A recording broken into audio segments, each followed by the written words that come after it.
Résoudre un problème, c'est d'abord savoir le nommer. Et je pense qu'il est essentiel d'avoir la capacité d'avoir une place de débat et de pouvoir exprimer des opinions. Pour des raisons historiques, il y a parfois des opinions qui prennent dans l'environnement des médias une position qui est une position d'influence notoire. Nous, ce qui a été fait dans le groupe, c'est de prendre une position juste pour essayer de rééquilibrer le débat. Parfois, j'ai pu avoir des enthousiasmes qui, quelque part, par ma volonté, qui était ma volonté de réussir, m'a fait manquer d'objectivité sur la probabilité que j'y arrive. Il me disait, piloter un business, c'est comme piloter une moto. Si jamais tu n'es pas tombé, ça veut dire que tu n'as pas essayé suffisamment fort. Bonjour à toutes et à tous. Avant de passer à l'épisode d'aujourd'hui, n'oubliez pas de prendre une petite seconde pour vous abonner à la chaîne. Ça nous aide énormément. Ravi d'ailleurs d'avoir atteint les 100 000 premiers abonnés sur YouTube. C'est un plaisir de vous voir toujours plus nombreux chaque semaine. Et bien sûr, n'hésitez pas à liker et à commenter si l'épisode vous plaît. Et bonne écoute. Bonjour à toutes et à tous. Je suis Alexandre Mars et vous écoutez Pause, le podcast où on prend le temps. Le temps de comprendre comment rendre l'impossible possible en explorant les parcours exceptionnels de mes invités. Qu'ils soient artistes, chefs d'entreprise, entrepreneurs sportifs ou encore activistes. Résilience, succès, inspiration, ils se dévoilent le temps d'une pause. Soyez les bienvenus. Mon invité d'aujourd'hui n'est ni journaliste ni animateur. Mais pourtant, il façonne l'architecture du monde médiatique. Depuis plus de 30 ans, il dirige des magazines, rachète des groupes entiers, conseille des présidents, restructure des empires et accompagne, depuis 2014, l'ascension d'un empire tentaculaire, le groupe Vivendi. Il connaît les arcanes de la presse, de la pub, de la télé, du livre, du streaming et du pouvoir. Dans cet épisode, on parle de stratégie, d'influence, de soft power européen, mais aussi de la défiance envers les médias, des modèles à réinventer, de l'indépendance éditoriale et de ce qu'il reste de liberté quand on évolue au sommet d'un empire médiatique. Bonjour Arnaud de Puyfontaine. Bonjour Alexandre Mars. Comment tu vas ? Fort bien, merci beaucoup. On parle de ce groupe tentaculaire, j'en parlais de Vivendi. Aujourd'hui, c'est la télévision, c'est la publicité, c'est les jeux. C'est extrêmement aujourd'hui puissant. On parlait d'édition évidemment. La question, c'est quand on voit ça, on trouve ce qui s'est passé depuis des années, la montée en puissance de Canal+, l'achat de Gameloft, les évolutions avec Havas et le rachat d'Havas.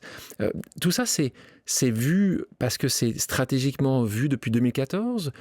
C'est à chaque fois des bonnes opportunités parce que le groupe, en tout cas une grande famille que les Françaises et les Français connaissent qui dirigent, qui sont le propriétaire de ce groupe Vivendi, qui est la famille Bolloré.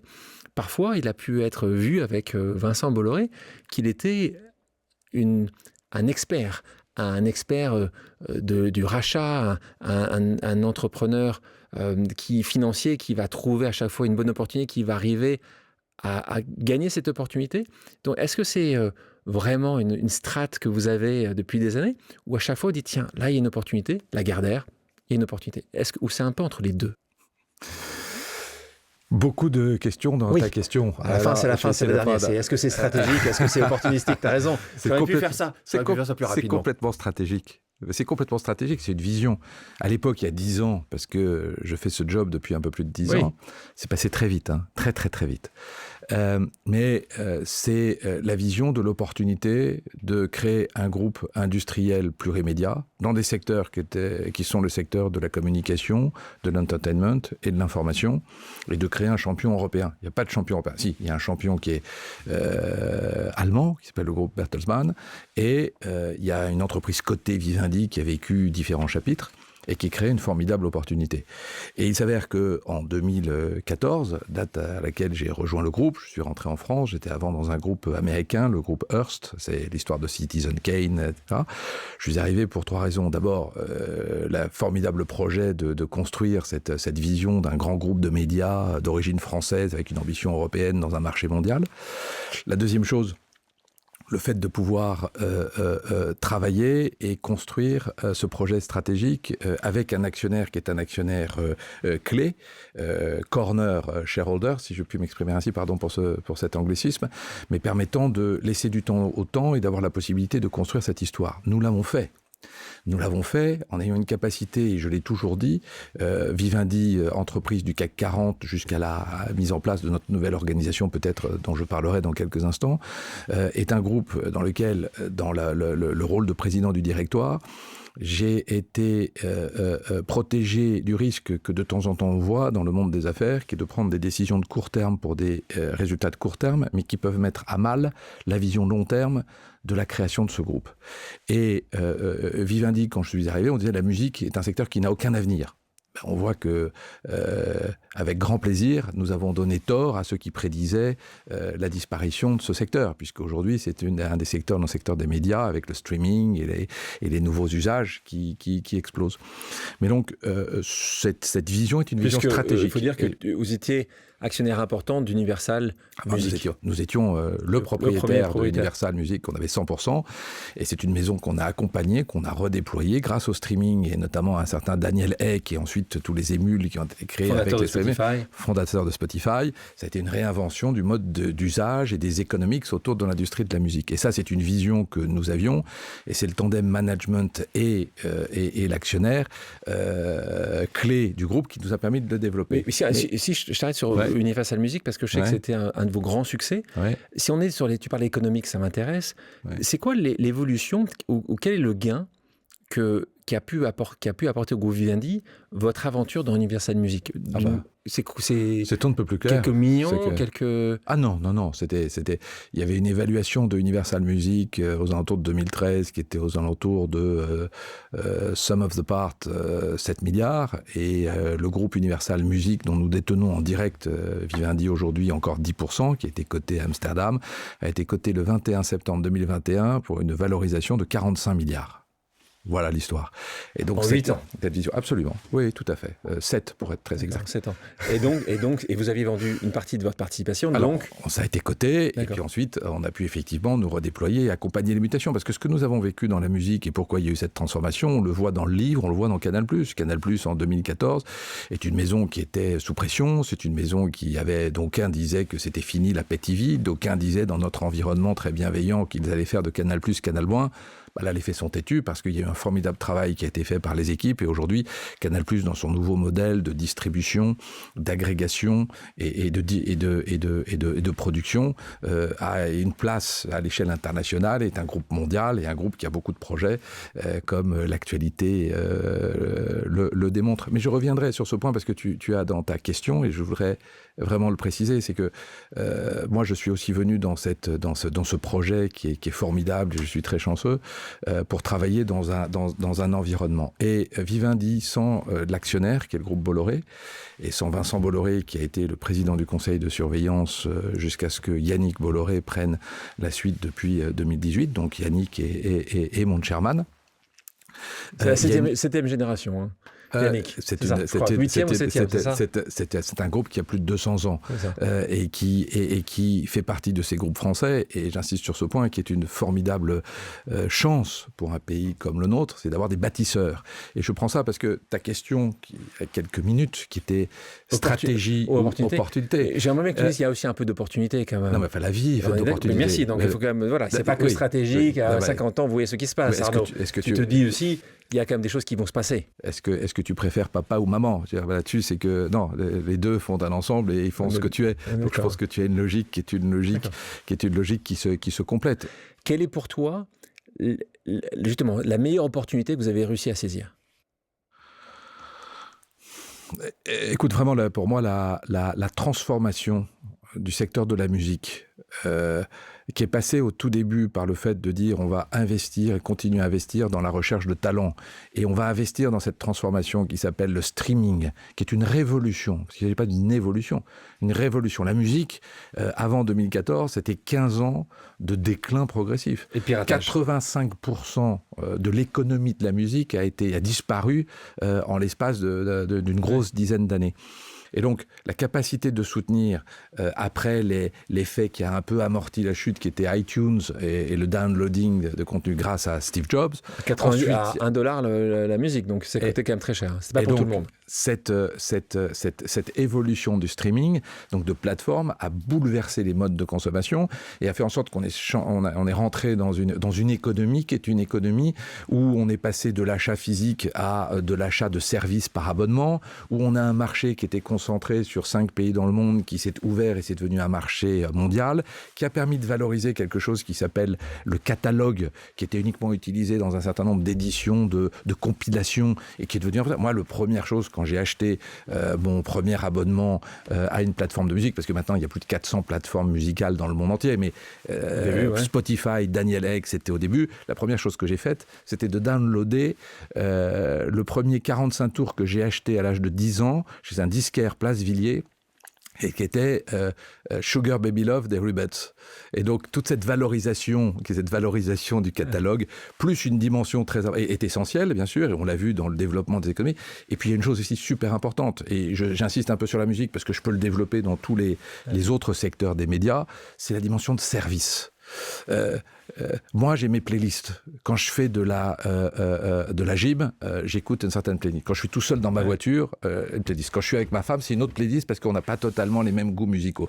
Cette dimension servicielle et cette capacité de pouvoir effectivement être accompagné dans ce plaisir qui est d'écouter de la musique, ça a une vraie valeur. Et donc, cet aspect m'aider à consommer du média est un aspect sur lequel... T'es prêt à payer quelque chose pour ça. Prêt à payer quelque chose, et ça fait partie des nouveaux modes de consommation que l'on voit dans tout le secteur des médias. Donc là, on a l'opportunité que tu as trouvée la plus intéressante, et là où si tu regardes les 10 dernières années, un peu plus, s'il y a une opportunité que tu n'as pas saisie, vous n'avez pas saisie, c'est laquelle? Que tu peux nous dire, évidemment. C'est laquelle où tu dis, tiens, on aurait dû, on n'a pas fait. Bon, j'ai oublié. C'est arrivé quand tu reprends un peu... Je sais plus. J'ai l'habitude de garder que les bons souvenirs et d'oublier vite. Ah, on continue. Tu sais que tu vas pas pouvoir t'en sortir comme ça. Je te préviens. On continue. Tu sais qu'on parle de médias, toi, tu sais ce que veut dire un média, les médias. Alors pour le coup, on parle de multimédia ici. Quelque chose qui s'est développé quand même pas mal ces dernières années, c'est tout ce sujet de TikTokers, YouTubers, influenceurs. Comment tu vois ça, toi, avec justement tes regards d'experts S-médias? Vous n'avez pas ça dans le groupe, ou vous pensez que c'est quelque chose sur lequel vous devriez aller? Aussi, on a ça dans le groupe. Ah, où ça? Dailymotion. Dailymotion est une plateforme de streaming, qui est un acteur... Vous avez Dailymotion. Je ne savais pas que ça existait encore, c'est pour ça. Oui, ça, c'était... c'est pas très sympathique. Tu vois, non, pas du tout, c'est très sympathique, et tu donnes l'illustration du fait qu'on en apprend tous les jours. Donc Dailymotion existe toujours, Dailymotion va très bien. Je suis content parce que c'est français, donc moi je ne devrais pas dire ça, hein. Mais j'ai l'impression que ça continue à se développer. Ça continue à se développer, ça continue à croître, il y a un excellent boulot qui est fait, et aujourd'hui il y a l'omnipotence, effectivement, de YouTube, évidemment, mais donc il faut qu'il y ait des alternatives, et c'est une formidable alternative qui est à l'intérieur du groupe Canal, très complémentaire, et qui a des résultats très encourageants. J'adore le encourageant. Encore une fois, c'est bien encourageant. Quand je vois ce qu'était quand on en a fait l'acquisition en 2015, et je vois aujourd'hui ce qu'est 10 ans plus tard, c'est très encourageant, et je pense que stratégiquement, c'est très important qu'on ait cette activité dans le cadre du groupe Canal+. Voilà, là, c'est des éléments de langage incroyables que tu me donnes là. Parce que moi, un numéro 2, ça me va. Ouais. Mais un numéro 2 qui n'est pas très loin numéro 1. Numéro 2 qui a combien de pourcents du marché? 1% du marché? Mais est-ce que c'est viable? J'ai l'impression que c'est viable. C'est encourageant, donc c'est viable. C'est viable. C'est la première chose. Et la deuxième chose, je préfère, dans un marché qui est quasiment monopolistique, qui est une réalité, qui a été effectivement émergent, je préfère avoir un acteur qui effectivement n'a pas la même masse, c'est le moins qu'on puisse dire, mais a le muscle et permet stratégiquement de pouvoir exister dans un marché qui est un marché qui a explosé avec Google et avec le développement. Donc je suis, encore une fois, très optimiste quant à l'avenir de Dailymotion. D'accord. Donc excuse-moi, j'avais oublié, c'est vrai que j'aurais dû mieux travailler pour savoir qu'il y avait Dailymotion chez toi et chez vous. Encore une fois, moi j'ai grandi dans les années, c'était les années 2005-2006 où ça se crée, donc j'étais très impressionné. Et mon problème là-dessus, c'est contrairement à Daniel Ek et Spotify qui étaient de Stockholm, Daniel Ek a réussi à faire la première entreprise au monde, et on nous reproche souvent en Europe de ne pas être capable de créer des leaders mondiaux. Malheureusement, Dailymotion, qui est parti à peu près au moment, n'a pas réussi à être le leader mondial pour plein de raisons. Donc c'est plutôt... Je suis heureux que tu places ça dans un signe temporel, parce que tu fais référence à ton impression en 2005. Il s'avère qu'entre 2005 et 2015, date à laquelle nous avons fait l'acquisition de Dailymotion, le monde avait beaucoup évolué. On a hérité d'une situation. Et que cette situation est une situation où aujourd'hui, Dailymotion est dans une situation nettement meilleure que cela n'était le cas il y a 10 ans. Mais c'est vous qui l'avez acheté quand même, ou on ne vous l'a pas offert? Ah bon, on l'a acheté, bien sûr. Vous saviez que vous aviez une vision stratégique. Et je fais partie de ceux qui regrettent grandement que les conditions n'aient pas été réunies pour faire en sorte qu'il n'y ait pas plus de Spotify et de projets européens de dimension mondiale. Mais malheureusement, pour beaucoup de raisons sur lesquelles on pourra revenir, parce que c'est un sujet qui me passionne, l'écosystème dans toutes ses composantes, n'a pas été composé pour pouvoir créer ces champions mondiaux. On parle de Dailymotion et une autre entreprise que j'aime beaucoup, que tu connais, qui est Brut. Là, on est sur un autre type de médias, Brut, on peut en citer d'autres, Hugo Décrypte, on voit des nouveaux médias. Donc là, ce n'est pas uniquement des plateformes comme Dailymotion ou YouTube. Là, on est vraiment sur du contenu qui est créé directement par... Ils ont créé une catégorie. Brut a créé une catégorie, Hugo Décrypte a décrit, il y en a quelques-uns d'autres. Là-dessus aussi, comment vous vous situez? Est-ce que c'est des sujets, justement, à terme, qui pourrait faire sens dans votre immense stratégie, ou est-ce que c'est pas forcément, vous pensez que vous pourrez développer des choses similaires? Comment tu le vois? On pourrait d'abord, on regarde avec beaucoup d'attention et bravo pour toutes ces initiatives et les développements côté là. Il y a tout de même beaucoup de phases, tu le sais, dans ces formats, il y a des formats qui sont pérennes, et tu as des formats qui tentent, et regarde ce qu'on disait de Vice pendant un certain d'années, regarde de BuzzFeed. Bien sûr. Je vais pas faire la liste de toutes les initiatives. Tu penses que Brut, ce sera un prochain Vice? Non, pas du tout. Non, pas du tout. Non, j'explique juste que dans le paysage que tu décris, si tu me demandes, j'aime Brut. C'est bien fait, Brut. Il y a des initiatives qui sont faites sur des short formats et sur Canal. Et Canal fait un certain nombre de produits qui sont de nature différente, mais qui sont de grande qualité. Tu parles effectivement des... Quand tu vois ce que Click, vous le faites sur Click, par exemple. J'allais, exactement. Tu m'enlèves les mots de la bouche. Tu as ce formidable talent et cet homme remarquable qui est Mouloud Achour. Et son associé Rudy Tayeb et l'équipe et Click fait un boulot absolument formidable. Formidable en termes de diffusion sur Canal+. Et sur les réseaux. Formidable sur les réseaux. Donc pour répondre à ta question, on voit un certain nombre de choses et d'émergence de nouveaux formats, de nouveaux modes de consommation. Et pour répondre à ta question qui était comment on le voit et qu'est-ce qu'on fait, on est partie prenante de ce secteur. En complément de ce que sont le reste de nos activités, tu as Prisma. Prisma est le premier groupe de presse, historiquement de presse magazine, mais qui aujourd'hui, c'est un développeur de marques médias et le premier groupe en matière cross-platform et en matière de développement digital sur l'ensemble de presse féminine, presse télévision, presse économique, presse autour de la mode. On fait énormément de choses sur toutes les plateformes. Recréez, en fait, ce que j'ai vu, c'est que vous recréez des marques. Dans une marque historique dite, parce que tu fais référence à mon passé, à ma longue expérience. Oui, on aurait dû dire, tu as passé du temps dans la presse, d'abord au Figaro très tôt, puis après EMAP, qui est devenu Mandadori, donc c'est vrai que tu connais ça très très bien. Bientôt tu vas dire que je suis un dinosaure. Non, pas du tout. Mais tu es resté un an à chaque fois, donc c'était il y a 3 ans de ça. Mais non, je pense qu'aujourd'hui, et ça c'est vrai partout, on est en train de réinventer les métiers qui sont les métiers des médias, quelle que soit leur forme. Et donc, pour prendre l'exemple d'une marque de presse magazine, le magazine et cette marque magazine, c'est une sorte de squelette. Et autour de ce squelette, pour que le corps vive, il faut aller sur un développement de cette marque. Et quand tu regardes ce qui était à l'époque des entreprises sur lesquelles il fallait vendre, vente au numéro, des abonnements et vendre des pages de publicité, aujourd'hui tu as un actif qui n'était pas exploité, qui était l'actif de l'audience que tu crées autour de cette marque.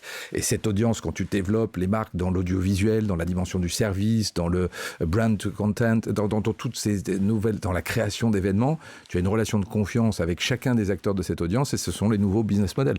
Donc aujourd'hui, le métier d'éditeur d'une marque anciennement de presse magazine, mais qui est maintenant une marque plurimédia, est radicalement différent de ce qu'il était il y a 10 ans.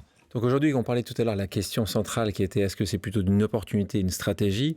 Tu vois aujourd'hui qu'en fait vous êtes vraiment multimédia, un peu l'idée qu'on avait peut-être il y a 20 ans de ça. Aujourd'hui, vous pouvez le faire aussi bien sur la musique que sur le magazine, la presse, la télévision. Et donc vous allez continuer à construire ce groupe-là, en fait. En fait, vous n'avez jamais arrêté de potentiellement faire des acquisitions, vous positionner sur un sujet.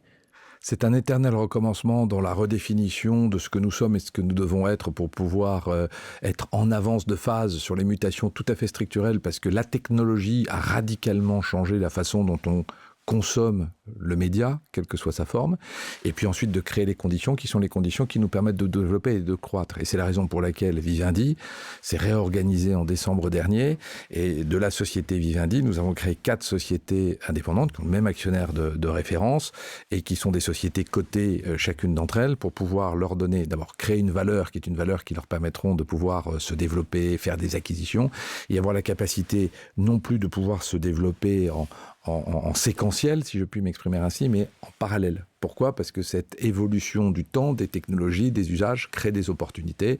Alors d'un côté, il y a le groupe Canal, côté à Londres, qui est sur une opération ambitieuse en Afrique du Sud pour créer un leader sur le continent africain de la Pay TV. Il y a Havas, qui est complètement dans sa transformation des marchés publicitaires, qui est un remarquable groupe de communication, de publicité, et qui a lancé à Cannes la semaine dernière un concept qui Converge AI, qui est en avance de phase sur toutes les évolutions et les transformations du marché publicitaire. Il y a le groupe Lagardère et Louis Hachette Group qui, dans le travel retail ou dans l'édition de livres, l'éducation, est là aussi dans cette transformation. Et puis un Vivendi qui contrôle 100% de Gameloft, qui est une société qui est née des jeux vidéo sur mobile, mais qui aujourd'hui est un pure player multiplateforme dans cet univers des jeux vidéo. Et puis un groupe Vivendi qui est un actionnaire actif dans ces différentes situations, Universal, Media for Europe, Banijay Group, quand je t'entends, j'ai l'impression mais la vie est facile, la vie est belle, tout se passe bien, les sociétés sont... Parce que chaque fois que tu cites société, vous avez quand même des belles marques, monsieur Dupuis-Fontaine. Hein, je vous remercie, monsieur Mars, mais ça c'est grâce à la qualité des équipes et de tout ce qui permettent de pouvoir écrire ces belles histoires. Quelque chose que vous avez pas. Et je pense que, pardon, j'ai une conviction, c'est que je pense que la vie est beaucoup plus facile quand on sourit. On va y revenir. Dis-moi, un autre point sur ces... Là, on parle de médias. Ouais. Tu as vu aussi arriver ces grandes plateformes de streaming, parce que là, on parle de beaucoup de choses. Vous n'avez pas ces plateformes de streaming. Ces plateformes de streaming, maintenant, deviennent peut-être que on peut oublier, peut-être que, sauf si tu me dis que Dailymotion va à l'écale de Netflix. Alors là, moi, je veux bien, mais je parle essentiellement de Nextfilm, de Prime Video, de Disney+.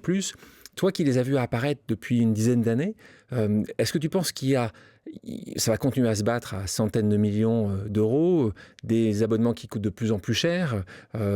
Est-ce que vous êtes positionné à un moment dans ton groupe sur la production de contenu, ce que fait Canal+, très bien pour des séries originales Canal+, vous l'avez fait un petit peu avec Paddington il y a quelques années de ça, pardon? Beaucoup, on l'a fait avec Paddington parce qu'on est propriétaire de l'IP et le troisième film. Mais je n'ai pas vu une répétition sur d'autres IP, donc d'autres propriétés intellectuelles. Est-ce que c'est quelque chose que tu penses que il y a une partie diffusion, une question de production? Est-ce que tu penses que vous pouvez vraiment aussi bien faire tout dans le groupe Vivendi et comment tu vois ces plateformes de streaming? Là, on n'est pas sorti là. Préparez-vous là. Et essayez de faire ça dans un... Oui, je vais être très clair. Canal+, avec l'équipe de Canal+, dirigée aujourd'hui par Maxime Saada, a opéré une réinvention du modèle.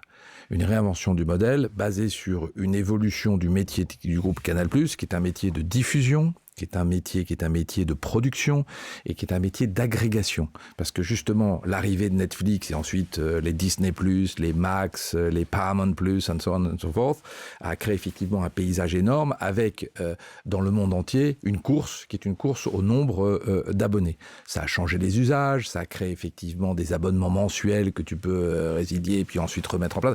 Une révolution dans le monde. Et puis une explosion des investissements dans le contenu. Dans ce paysage international, avec cette grande bataille à l'échelle mondiale, Canal+ s'est réinventé, mais d'une manière extraordinaire. C'est sûr. Et aujourd'hui, Canal+, c'est plus de 28 millions d'abonnés. J'espère que l'opération en Afrique se fera et qui permettra de pouvoir doubler... C'est quoi les marchés principaux aujourd'hui, marchés principaux? Donc la France, évidemment. C'est l'Europe. C'est l'Afrique et c'est l'Asie. C'est la stratégie qui a été définie par il y a une acquisition il n'y a pas très longtemps, un partenaire en Asie important, je crois. Alors, il y a deux choses. Il y a Viu qui est effectivement une plateforme asiatique et il y a une position dans Viaplay qui est en Europe du Nord. Mais donc cette vision, quand tu dis qu'on n'est pas... Canal+, un des agents de la transformation, ça a été jusqu'à il y a quelques jours ce qui s'appelait MyCanal, qui maintenant est l'application Canal+, et qui permet de faire en sorte que, et qui est considéré, et pardon, je suis un peu biaisé peut-être. Donne-moi marquis, dis-moi où. Number one dans les usages, dans la qualité, il y a plus d'1 milliard investi dans la technologie. Sur l'application. Elle est remarquable. Non, sincèrement, il faut que tous les auditeurs et spectateurs de cet remarquable programme qui s'appelle Pause, il faut utiliser Canal sans aucune modération. Et c'est bien meilleur que tous les autres. Mais pour répondre à ta question... Il faut que Pause soit sur MyCanal dans ce cas-là. Absolument. D'ailleurs, nous cohabitons depuis peu, notamment dans les vols Air France, puisque quand je vole sur Air France, j'ai le plaisir d'avoir la sélection du Best of Canal, ou d'avoir effectivement Pause, un petit peu comme dans les Renault maintenant, dans les Renault qui sortent, les Renault 5, par exemple, et les Renault 4, tu as effectivement une offre Canal. Tu vois, cette évolution des modes d'usage. Mais Canal, la plateforme de diffusion de notre contenu, n'a rien à envier au Netflix, etc. Donc on est un acteur dans ce domaine. La question qui se pose, c'est que tu as un acteur à 300 millions qui est Netflix. Nous, aujourd'hui, on est à 28 millions. Donc, tu as effectivement un élément qui est un élément permettant de grossir. Et parce que le fait d'avoir des abonnés te permet d'avoir un pouvoir de négociation par rapport à la production. Et surtout, quand tu investis sur ta propre production, parce qu'il y a une remarquable boîte qui s'appelle Studio Canal, qui est une filiale du groupe Canal, qui investit dans les séries, qui investit dans les créaos, qui investit le Bureau des légendes, Baron Noir, récemment La Fièvre et d'autres. Enfin, il y a une continuité du qualité. Le label Canal est un label de qualité par définition. Et dans la profusion de parfois un peu plus que celui de Netflix ou de Prime Video. Hein. Je vous remercie, Monsieur Mars. Je ne peux que vous soutenir dans cette appréciation. Mais donc, nous sommes un acteur. Et et on en revient à l'application Canal+, c'est une application sur laquelle on diffuse nos amis de Netflix. Justement, qui est ton concurrent? Quelqu'un avec Maxime, quand vous parlez avec Maxime Saada, le patron de Canal+, il est où son concurrent? Il est plutôt TF1 aujourd'hui chez Canal+, il est plutôt justement Netflix. Il se situe où? Il est partout. Aujourd'hui, tu as, par rapport à l'explosion de toutes les formes de contenu média, tout est concurrence, puisque en fait il faut que j'ai la possibilité, dans la qualité qui est la qualité de ce que nous produisons dans tous les domaines, que nous ayons suffisamment de pertinence pour faire en sorte que tu passes du temps à lire, à voir, à écouter, à jouer. Et je pense que là où il y a 10 ans, l'obsession d'un point de vue stratégique, c'était de produire le meilleur contenu sur toutes ses formes, aujourd'hui ça suffit pas. Il y a 2 autres aspects. On est passé d'un monde analogique à un monde tridimensionnel. Et qu'est-ce que j'entends par là? Il faut bien évidemment avoir comme absolue obsession faire les meilleures musiques, les meilleurs films, les meilleurs contenus, les meilleurs livres, les meilleurs magazines, les meilleurs jeux vidéo, les meilleures campagnes de publicité. Mais il faut avoir la capacité, parallèlement à cela, de 2 choses. 1, créer la notoriété, c'est-à-dire le faire savoir, et 2, de donner l'envie de pouvoir effectivement le consommer, l'utiliser, et parallèlement à cela, le rendre disponible aisément et créer une expérience consommateur qui est une expérience consommateur que tu n'as pas ailleurs. Et donc aujourd'hui, dans tous ces métiers, il faut la qualité du contenu, le faire savoir et donner envie de le consommer, n'est-ce pas? Et ensuite, le rendre disponible et faire en sorte que ton usage, et d'où effectivement le côté fantastique de Canal+ dans la consommation du contenu, qui fait en sorte que tu es dans le driving seat de ta consommation de tout le contenu de Canal. Et c'est les 3 qui doivent effectivement se renforcer. Et c'est un vrai changement d'environnement, c'est un changement de règles du jeu. Une concurrence partout. Et ce que j'aime, c'est que même quand tu me parles de concurrence partout, parfois certaines personnes que je peux connaître, ils me regarderaient, ils auraient un peu l'air droupis, ils diraient « Ah, c'est vrai que c'est dur, toi ?» Pas du tout. Et on va continuer justement, tu me parlais de ce sourire qui est celui-là, qui est si généreux. On va une pause amicale. Tu connais Pause? Dans Pause, on a des gens qui, la plupart du temps, aiment beaucoup les gens qui sont à cette place-là et qui posent une question à laquelle tu dois évidemment répondre. On va commencer par quelqu'un que j'aime évidemment beaucoup, que je connais depuis des années, avec qui tu passes beaucoup de temps. On entend Yannick Bolloré. Mon cher Arnaud, ça fait plus de 20 ans qu'on se connaît maintenant, plus de 10 ans qu'on travaille ensemble au quotidien et c'est un immense plaisir. Ma question pour toi, c'est, on en a affronté des tempêtes ensemble et malgré tout, tu restes toujours enthousiaste, de bonne humeur, confiant et optimiste sur l'avenir. Comment fais-tu, mon cher Presidente, pour garder cet optimisme et cet enthousiasme qui te caractérisent?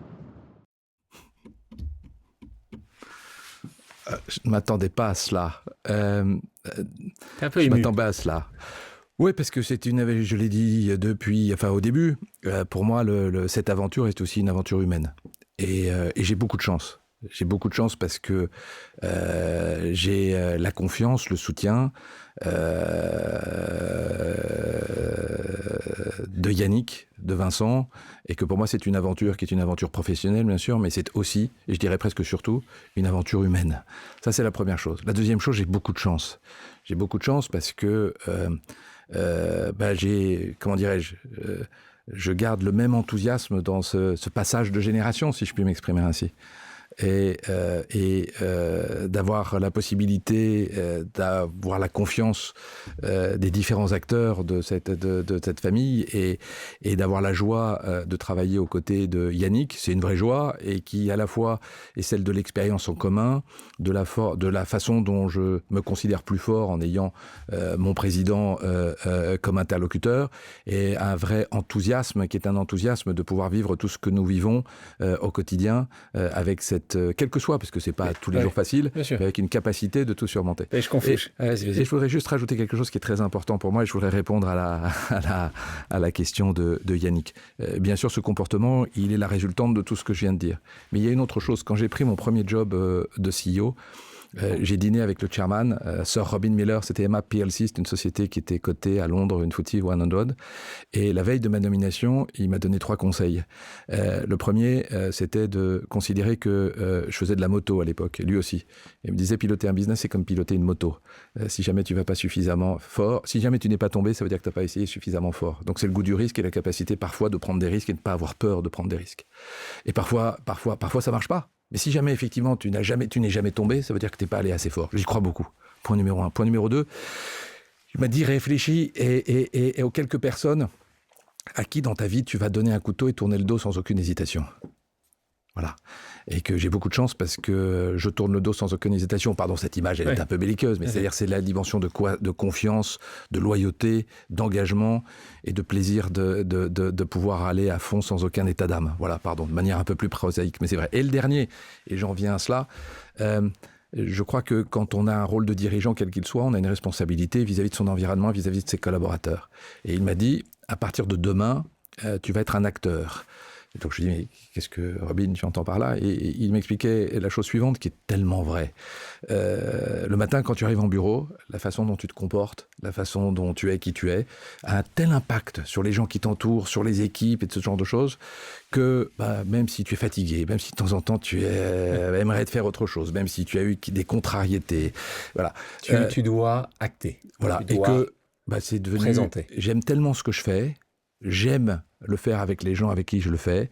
J'ai cet enthousiasme de la complicité que j'ai et que nous avons créé, bâti, enfin on l'a pas fait, voilà, et la réalité de la vie avec elle, que ça me donne la force et que le plus grand compliment qu'on puisse me faire, c'est que oui, des jours je suis fatigué, oui, j'ai des états d'âme, oui, j'ai pu avoir des contrariétés. T'es humain. Et quand les gens arrivent, t'es humain. Oui, je crois, oui. Hein? Et qu'on arrive en me disant mais Arnaud, t'as l'air en pleine forme, ça c'est un plaisir, c'est une forme de jubilation. T'as plusieurs choses dans ce que tu dis là. La première, c'est que c'est vrai que pour te connaître bien depuis des années, je trouve cet enthousiasme sur beaucoup de sujets. Là, on parle, que ce soit d'ordre professionnel, mais d'ordre privé aussi. Je sais que malgré le fait que tu puisses avoir aussi des hauts et des bas, comme n'importe quel humain, je trouve à chaque fois, tu as raison.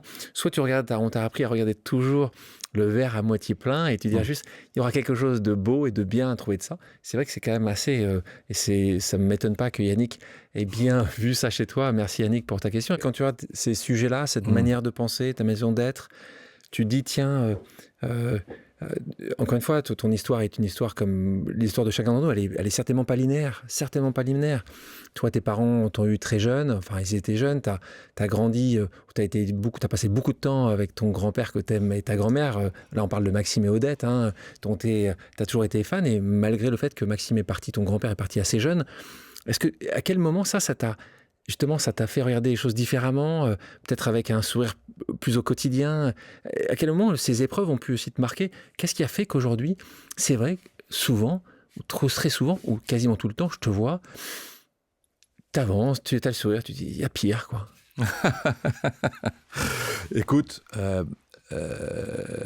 l'envie, le moment venu, de pouvoir regarder et me dire que je suis heureux d'avoir eu la vie que j'ai eue, que je suis heureux d'avoir partagé et d'avoir pu jouer le rôle que j'ai eu pour ceux qui m'entourent, et d'avoir quelques personnes là-haut qui ont beaucoup d'importance pour moi et qui regardent et qui pourront dire well done, et puis bienvenue le moment venu. Ouais.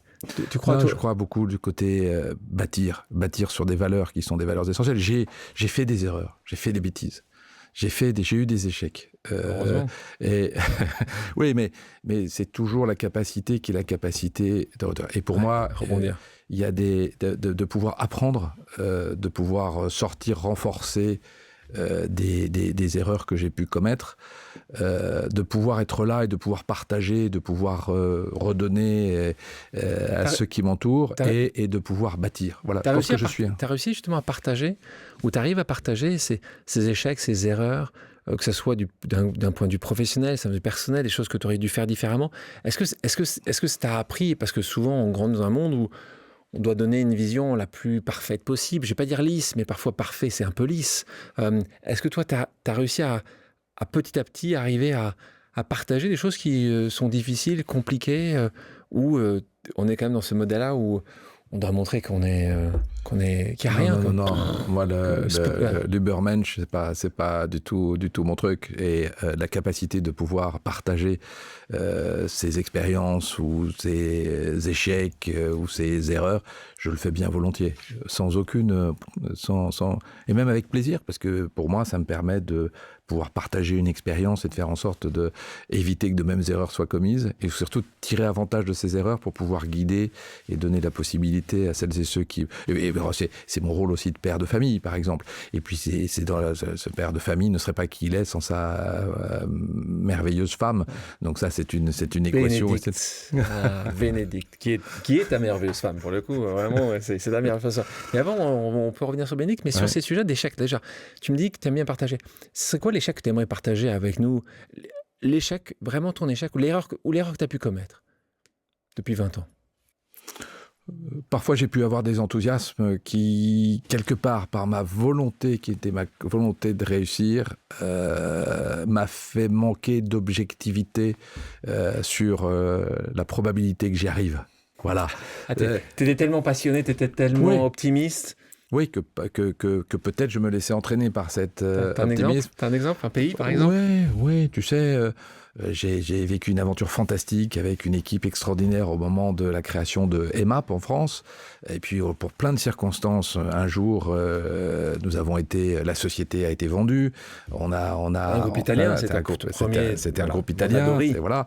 Et quelque part, le passage d'une culture qui est une culture britannique à une culture plutôt latine, j'ai peut-être un peu... surestimé ou sous-estimé les différences. Donc, tu vois, c'est ce genre de choses. Et quand tu regardes avec le recul, il n'y a aucun élément de jugement. J'ai juste la réalité j'aurais dû prendre un petit peu plus de réalisme dans la nature de ce qu'il fallait faire et la façon dont il fallait le faire. Et puis, j'aime pas perdre. Et donc, de temps en temps, tu as toujours peut-être envie... Obstination, parfois, tu penses? Ouais, peut-être, ouais. En tout cas, j'ai envie d'aller jusqu'au bout. Et de temps en temps, mieux vaut, comme dans toute chose, mieux vaut...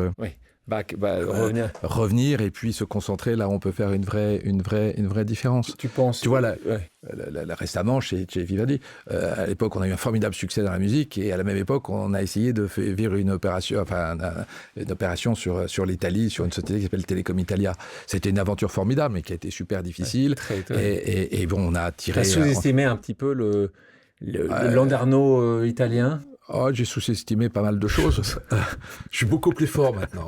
Je deviens un spécialiste relations transalpines.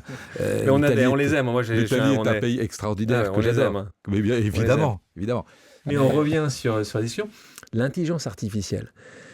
Là, on voit quelque chose arriver qui est réel, qui n'est pas peut-être une technologie qui changera. On avait à un moment se poser des questions sur le Web 3 il y a quelques temps de ça.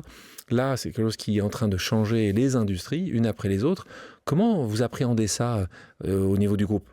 Est-ce que vous avez justement dit, tiens, il faut qu'on ait des experts dans toutes les différentes dimensions? Est-ce qu'il faut qu'on arrive à voir ça à un niveau central parce que c'est en train de tout changer? Est-ce que tu penses, toi, justement, que ça va tout changer? Je ne sais pas ce que ça veut dire tout changer, mais est-ce que ça va potentiellement mettre à mal une partie de vos entreprises? Non, ça mettra à mal si on n'évolue pas et qu'on ne prend pas les bonnes décisions avec tout ce qui est cette vague. Et donc, nous, notre philosophie dans ce domaine, tu vois, c'est la philosophie du surfeur. C'est-à-dire que le surfeur, son talent... Là, je ferme les yeux, je t'imagine. Je te vois en train de prendre la vague, là. Oui, c'est surtout parce que j'ai des amis qui sont grands surfeurs, et donc je les vois, parce que pour moi, je préfère mettre l'image en scène dans mon métier plutôt que dans la réalité, parce que je suis vraiment pathétique en surf. Ouais. Mais cette image, c'est que soit tu prends la vague dans la tête et tu sais très bien, soit tu la prends pas dans un bon timing, soit tu la surfes au sens propre et au sens figuré. Et donc, il faut qu'on la surfe. Quand tu vois, et ça, c'est l'expérience aussi qui permet, quand tu vois ce qui a été la première vague Internet, quand tu regardes tous les excès, les folies qui ont été générées à l'époque où tout le monde partait pour lancer avec son business plan, son plan Internet, et tu avais des valos incroyables et tout ça, ça a fait pchit, n'est-ce pas ? Et donc là, on voit la façon, et tu as eu des grands débats qui sont essentiels, sur la protection du contenu, sur la propriété intellectuelle, sur l'évolution des métiers. Dans les métiers journalistiques, tu as eu un débat incroyable, mais quand on se pose la question, on se dit, mais comment cela a-t-il possible ? Tu avais les journalistes qui étaient les journalistes écrits, qui créaient des rédactions, comme s'il y avait une sorte de ligne Maginot. Là, on vit un élément qui ne crée pas une évolution, mais une révolution. Et cette révolution ouvre d'extraordinaires perspectives pour nos différentes industries. Et tu penses que vous êtes au niveau, ou tu penses que vous le voyez arriver, parce qu'on le voit au quotidien, c'est pour créer des séries, de la musique, il n'y a pas un endroit partout où il y a un risque, tout à l'heure on parlait de concurrence, extrêmement fort de cette révolution, donc qui va couler des... Il y a plusieurs niveaux de réponse à cette question tout à fait importante et essentielle. Le premier, c'est comment tout ce qui est Gen AI impacte l'organisation des entreprises et la façon dont on doit effectivement intégrer ces outils dans la façon dont on fait les choses. Point numéro 1. Point numéro 2, il y a la façon dont ça impacte les métiers. Tu sais, aujourd'hui, j'étais au Lion de Cannes, le Lions Cannes, qui est cette messe mondiale de la publicité, de la communication à Cannes. Et tu avais effectivement, est-ce que tu as ton agent ? Voilà. Et donc ton agent, c'est une sorte d'interlocuteur qui te permet de mieux faire ton métier, de répondre par rapport à une connaissance de qui tu es, de toutes tes datas, et qui te permettent d'être ton interlocuteur. C'est extraordinaire. Tout ça est en train d'évoluer, mais ça change nos métiers, l'allocation du temps, la façon de l'accès à l'information, l'intelligence autour de l'utilisation de l'information. Et ensuite, comme nous sommes dans le secteur des médias, et tu l'as fort bien dit, la musique, l'édition, les films, il n'y a pas un endroit. Mais tu as un aspect dans ce domaine, qui est un aspect extraordinairement d'actualité, qui est celui de la protection et de la propriété intellectuelle des contenus, qui est un vaste sujet, l'objet de nombreuses discussions et absolument nécessaire. Mais le point que je veux faire, c'est que c'est une révolution, mais je crois dans l'ingéniosité humaine et la capacité de pouvoir utiliser cette révolution et trouver la position qui est la nôtre, dans la capacité d'en faire un outil qui nous permettra d'aller plus vite, plus loin, différemment, mais de garder tout de même tout ce qui est dans le processus créatif et ce qui est très spécifique et pour l'instant absolument pas duplicable dans un environnement de Gen AI sous quelque forme que ce soit. Parce que là, on voit de plus en plus d'entreprises qui sont en train de développer des compétences, d'embaucher, de réfléchir différemment. Voilà. Donc, parce que c'est... Ah oui, mais ça, c'est sûr, tu as parfaitement raison. Mais donc, de ce point de vue, il n'y a pas un truc central. C'est que ce phénomène, tout le monde, partout dans l'entreprise, et chacun des collaborateurs, enfin dans le groupe aujourd'hui composé des 4 entités, ce sont plus de 75 000 personnes dans le monde. Tout le monde a réfléchi, intègre, est formé pour avoir la capacité de pouvoir bien utiliser et bien s'adapter, bien évoluer et bien se former par rapport à toutes les conséquences, du nouveau monde qui est en train de se dessiner. On parle de médias, on parle évidemment de confiance envers les médias. Là, on parle en particulier des médias qui sont les médias télévisuels. Vous en avez un certain nombre chez vous. On parlait du groupe Canal+ tout à l'heure, et dans le groupe Canal+, évidemment, Canal+, mais il y en a d'autres, comme CNews, par exemple. Vous avez maintenant la presse, où vous avez la capacité à délivrer un message. Toi, comment tu le vois, comme en tant que non propriétaire, mais directeur d'un groupe média aussi puissant, la capacité que les gens maintenant voient de plus en plus, c'est arrivé par les États-Unis d'abord, une confrontation très forte entre les partis, en étant de moins en moins à croire ce que dit l'autre. On a grandi dans un monde où quand on regardait ou quand on lisait quelque chose, on avait peut-être la simplicité de croire ce qui était dit. Aujourd'hui, en fait, on ne croit plus grand-chose, les auditeurs, les téléspectateurs. Comment toi tu vis dans ce monde-là où tu sais que l'information est essentielle, la partager est important? Comment toi tu arrives à vivre à ça avec des gens qui vont forcément regarder ça en disant « t'es biaisé ». On commence déjà à allumer ou mettre sur la chaîne, on se dit ils sont biaisés, que ce soit d'un côté ou de l'autre. Comment tu vis ces remarques-là, toi, et comment tu penses que les gens vivent la défiance vers les médias? Est-ce que tu penses que c'est absolu? Non, je ne pense pas que ce soit absolu, mais je pense que c'est un vrai sujet. Alors, plusieurs choses. On sort avec l'Internet. On sort avec le phénomène qui était le phénomène qui, pour moi, est une fadaise, qui est de dire que l'information peut être gratuite. Et que je pense que le label de l'information et la source, ça a un prix. Et il faut être de plus en plus sourcé, si tu veux, et une source qui soit une source de confiance. C'est la première chose.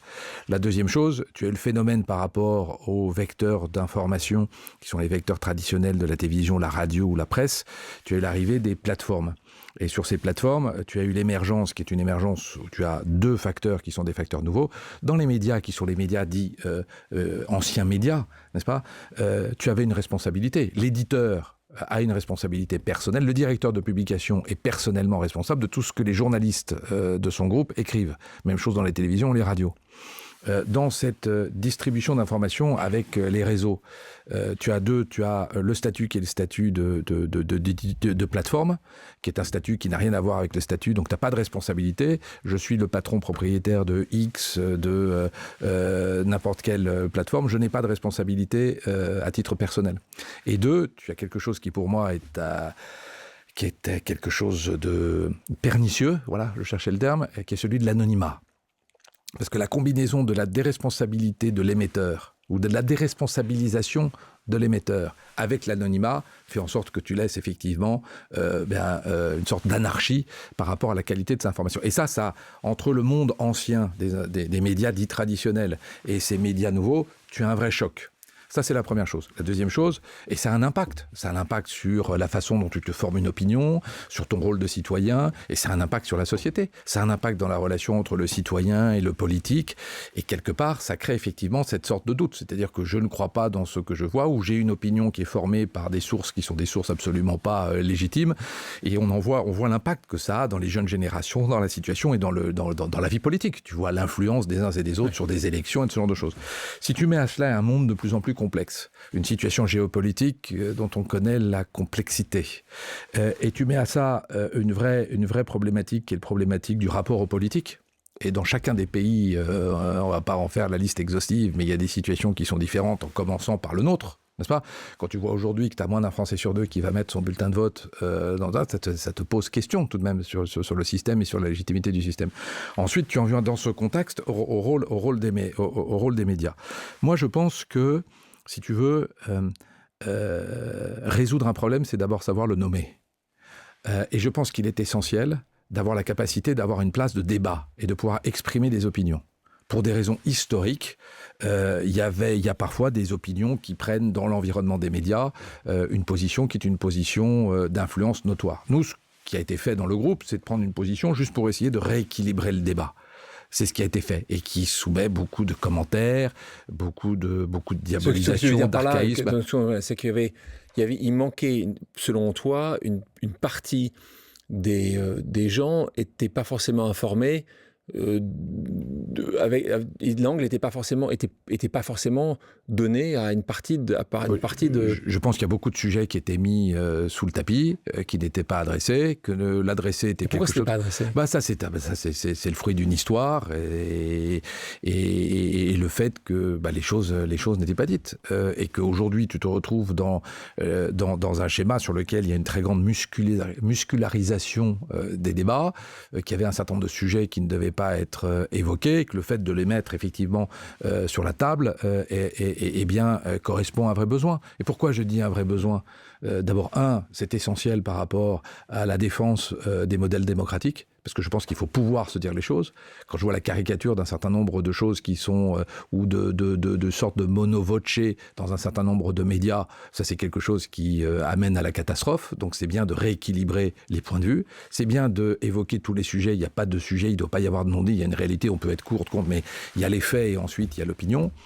Et écoute, quand je vois la progression qui est la progression, tu citais CNews, CNews, c'est tout de même la conséquence du fait qu'il y avait un vrai besoin, une vraie réalité, qu'on est tout de même dans une période qui est une période où il y a cette besoin d'avoir cette forme de débat. Quand tu regardes Europe 1 qui effectivement a de très bons résultats d'audience... était plutôt moribond il y a quelques temps de ça. En tout cas, va mieux aujourd'hui que c'était le cas. C'était moribond il y a quelques temps de ça, et pourtant c'est une radio qui est historique, et on voit que la progression, cette progression, c'est un sujet pour toi évidemment, qui dirige ce groupe-là.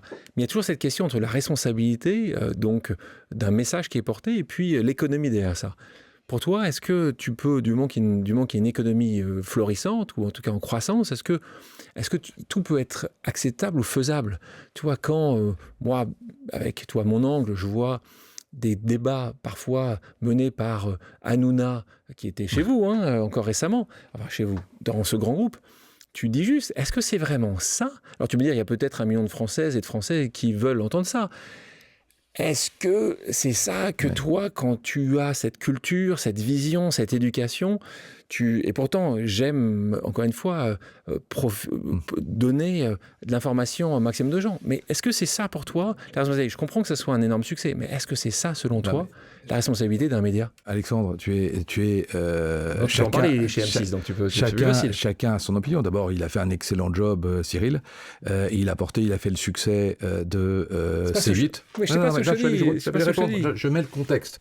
Et moi, ce qui me choque beaucoup plus, c'est que pour des raisons qui sont des raisons qui me choquent, on supprime une fréquence, un renouvellement de fréquence d'émission après des années, plus de près de 20 ans d'investissement sur une chaîne qui était la première chaîne de la TNT, et avec les conséquences que ça. Qui prend cette décision ? C'était l'Arcom. Et c'est vraiment l'exemple, ça tombe sur Cyril Hanouna, mais la question qu'il y a, c'est, je comprends que ce soit en économie quelque chose de pertinent. Je me pose la question pour quelqu'un comme toi, de dire, est-ce que c'est ça qu'on a envie de partager comme information ? Parce que la défiance des médias, elle vient aussi dans la manière dont on l'exprime, dans les invités qu'on a. Enfin, c'est pas uniquement dire les Français veulent ça, donc on va leur donner ça. C'est pas non plus ce n'est pas uniquement ça. Je pense que ce qui a été fait était un travail de qualité qui a correspondu à un besoin. Et j'étais plutôt touche pas à mon poste que d'autres émissions concurrentes à la même heure sur d'autres chaînes. T'as pas été parfois un peu... tu t'es pas vu en disant juste... Mais Alexandre, attends, mais je pourrais dire exactement la même chose, de choses qui se passent sur TMC ou sur d'autres émissions sur lesquelles... On ferme tout, appelons l'Arcom, on ferme tout, on revient sur... Non, je dis juste que chacun peut avoir son appréciation par rapport aux différents types de contenus, mais de temps en temps sur le service public, j'entends des choses qui sont inacceptables. Sur TMC, dans des émissions concurrentes de l'émission qui était celle de Cyril Hanouna, j'ai entendu des choses qui étaient absolument insupportables, et que donc je ne vais pas faire la liste de Prévert. On revient à ma question. Est-ce que tu penses que... Je dis juste que la réalité, c'est qu'il y a un produit qui était un produit, une chaîne de télévision qui a correspondu à un besoin, et que ce besoin, on en revient au sujet à l'époque, quand tu avais le très talentueux patron de M6, Nicolas de Taverneau, et qu'il a pris la décision de diffuser le Loft, n'est-ce pas ? C'était de grand débat. Voilà, il y a une population, il y a des diversités, il y a différents types de besoins, il y a un vrai travail qui a été fait, il y avait un vrai positionnement avec la qualité de l'ensemble des équipes de C8, que que je remercie pour tout ce qui a été fait et je regrette effectivement la décision qui a été prise et les conséquences qui ont été liées à cette décision. Parce qu'encore une fois, c'était une émission sur une chaîne qui avait beaucoup plus d'émissions. Mais le point là-dessus, c'était justement cette défiance. Notamment une excellente émission littéraire animée par le très regretté Philippe Labro. Tu me donnes l'occasion de le saluer et de lui dire toute l'amitié et l'admiration que j'avais pour lui. Donc, on est sur cette défiance des médias qui existe, c'est un fait, et qui ne s'améliore pas vraiment. Moi, je l'ai vu commencer à apparaître avec Fox News aux États-Unis, où il y avait justement un produit, comme tu dis très justement, il y a un produit, c'est-à-dire qu'il y a un besoin, mais c'est vrai qu'aujourd'hui, il y a une partie des gens qui, quand ils ouvrent Fox News, disent moi, de toute façon, du moment que ça vient de chez Fox News, je n'y crois pas, et à l'inverse. Donc ça devient de plus en plus compliqué de savoir comment faire. Tu parlais tout à l'heure, ça m'intéressait aussi de parler de ces plateformes. Ces plateformes qui existent, on parle des GAFAM, ces grandes plateformes. Toi qui travailles avec elles d'une certaine manière, à un certain niveau, parce que tout le monde doit travailler avec les GAFAM. Tu les as vus évidemment, tu me parlais des Lions à Cannes. Ces plateformes sont omniprésentes. Toi, ce qui est bien, c'est que tu pourras le dire parce que tu n'es pas aux États-Unis, tu n'es pas l'Arcom américaine. Tu comprends le sujet qu'on a sur le démantèlement de ces puissances absolues. Tu penses que un peu comme Bell et les Baby Bell, il y a longtemps de ça aux États-Unis, il y a un moment ou un autre où cette surpuissance pose problème et qu'il faut peut-être rediscuter de la manière de pouvoir justement traiter ce type d'information. On parle de publicité essentiellement ici. Si tu regardes dans l'espace de 15 ans, 80% du marché publicitaire a été effectivement absorbé par Google, Meta, Amazon, Microsoft. Ça, c'est un fait. Avec les conséquences que cela a dans le financement des médias. Et ça, c'est vrai à l'échelle mondiale, n'est-ce pas ? Donc, le sujet qui est le sujet, c'est un sujet de rapport entre un producteur ou entre un acteur que nous sommes, producteurs de contenu, et la relation que nous avons avec les diffuseurs, qui sont effectivement Google. Parce que quand tu parles de diffusion, tu parles Google, tu as le search engine. Mais Google, tu as aussi YouTube. Et que la relation et le pouvoir, c'est la lutte de David contre Goliath. Donc tu as deux choses, tu as soit la définition de règles du jeu qui permettent de respecter une forme de concurrence et une capacité de considérer qu'on a des règles qui sont des règles respectées pour faire en sorte qu'il n'y ait pas de monopole et d'asphyxie. Ça, c'est une première chose. Soit, effectivement, il y a des éléments tangibles qui sont des tangibles qui permettent de démontrer qu'il y a des excès et qui biaisent les règles de concurrence. Et il faut se poser la question de ce qu'il faut décider et mettre en place pour assurer une viabilité de chacun des acteurs dans un écosystème prédéterminé. Tu penserais quoi, toi ? Je pense qu'il faut être vigilant, hyper plus réactif et déterminé dans la capacité de pouvoir établir des règles. Et que si les règles n'étaient pas acceptées, là, il faut être très vigilant et aller plutôt effectivement dans la période historique des Bluebell, etc. Mais voilà, et je pense que de ce point de vue, le problème, c'est que tu as une agilité liée à tous les nouveaux médias, à la technologie, et que l'appareil de réglementation, de régulation, etc., est politique et beaucoup trop lent. Et regarde, tu parlais effectivement de Spotify, qui est une exception qui confirme la règle par rapport... Il n'y a aucun champion dans le digital européen. Il suffit d'aller à Bruxelles pour effectivement voir la façon dont les choses se passent et le fait de dire que c'est le pot de fer contre le pot de terre. Donc la mauvaise nouvelle, c'est ça, mais la bonne nouvelle, c'est qu'il faut se réveiller. Voilà. Quand je t'entends et quand je te connais, je te vois fonctionner depuis des années tellement bien dans ce monde privé, la question de la sphère publique, toi qui a des idées, qui sait s'exprimer, qui a des réussites. C'est un sujet, à un moment, tu t'es dit, est-ce que je ne devrais pas porter un peu ça, essayer de faire les choses peut-être un peu différemment, parce que de nouveau, on sait très bien à quel point la femme et l'homme politique est essentiel, prend des décisions, change des lois. Est-ce que tu t'es posé cette question-là ? Est-ce que tu es allé un jour voir Bénédicte, ton épouse, en disant « Chérie, tu sais quoi ? Il faut que je fasse les marchés le dimanche matin parce qu'il faut que je sois élu. » Tu t'es dit ça ? Allez, sois franc avec moi. Mais je suis toujours franc avec toi, par définition. Écoute, moi je crois beaucoup à l'engagement, mais ensuite il faut définir la forme. Je pense qu'il y a une dégradation de la vie politique, et parce que, pour deux choses, d'abord je trouve qu'il y a un certain nombre d'excès qui font en sorte que quand tu t'engages en politique, le prix à payer est absolument phénoménal. C'est un fait. Un certain nombre de décisions qui ont été prises, votées par le Parlement, sont des décisions qui amènent à une sorte de non-volonté d'engagement pour celles et ceux qui pourraient le faire, parce que c'est une sorte de remède contre l'amour, si je puis m'exprimer ainsi. Donc ça, c'est la première chose. Donc, le cas échéant, il faudrait qu'effectivement tout ça change pour que véritablement il y ait des règles, et les règles sont très importantes, mais qu'on n'arrive pas tout de même à quelque chose qui est plutôt de l'inquisition que de la capacité de faire. Ça, c'est la première chose. Et puis la deuxième chose, tu le dis fort bien, un jour, s'il y a un engagement à avoir, de toute façon, c'est un engagement qui n'engage pas que moi, qui engage avant tout un environnement familial, multiples et variés.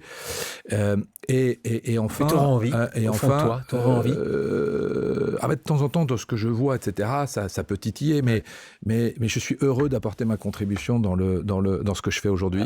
Heureux de pouvoir continuer et d'apporter... Non, mais d'apporter... Attends, j'ai fait un certain nombre de choses à la French American Foundation, dans l'association des anciens élèves de la remarquable école qui est SCP Business School. Ouais. On va continuer, cette fois-ci on va faire une pause vérité. Pause vérité, c'est assez simple, hein, c'est que je vais te donner une phrase, des idées reçues parfois, des croyances populaires parfois, et tu vas me dire ce que tu en penses, si c'est plutôt vrai ou plutôt faux. Tu peux m'expliquer pourquoi si tu veux. T'es prêt ? Prêt. Est-ce que la presse écrite est morte ? Non.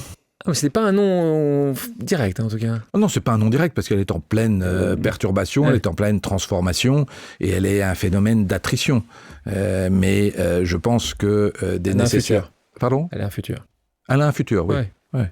Mais elle ne sera plus ce qu'elle a été. Et ses formes, la fonction qui était la sienne il y a des décennies, est en train d'être remplacée par de nouveaux canaux de distribution et de nouveaux usages de consommation.